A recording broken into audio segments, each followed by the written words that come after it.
দাদা আমি 20টা বছর সংসার করছি, কিন্তু 2 মাস হলো আমার সংসারটা ভেঙে গেছে। আমি এখন কি করব?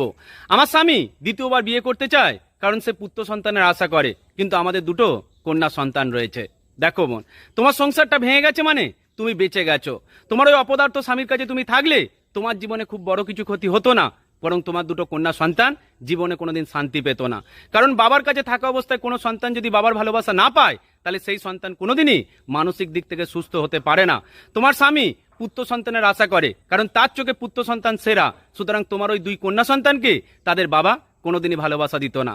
একটা কথা মনে রাখবে বোন, বাবা যদি অপদার্থ হয়ে থাকে, তাহলে বাবার কাছে থাকা সবচেয়ে বড় বোকামি হবে। বরং সন্তানকে মানুষ করার উদ্দেশ্য নিয়ে প্রতিটা মায়েরই উচিত বাবাকে ছেড়ে সন্তানদেরকে মানুষ করার জন্য অন্য রাস্তা খুঁজে নেওয়া।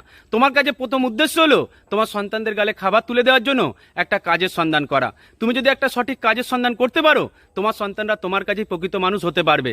আর তুমি যদি জোর করে তোমার স্বামীর সংসারে পড়ে থাকো, তাহলে তোমার জীবনে ক্ষতি না হলেও তোমার 2 কন্যা সন্তান জীবনে কোনোদিন সুখী হতে পারবে না। কারণ মানসিক দিক থেকে সুস্থ হওয়ার জন্য বাবা মা দুজনকাকেই প্রয়োজন পড়ে। তবে বাবা যদি খারাপ মানুষ হয়ে থাকে, তাহলে মা একাই পারবে সন্তানকে প্রকৃত রাস্তায় সঠিক পথে নিয়ে যেতে এবং প্রকৃতভাবে মানুষ করতে।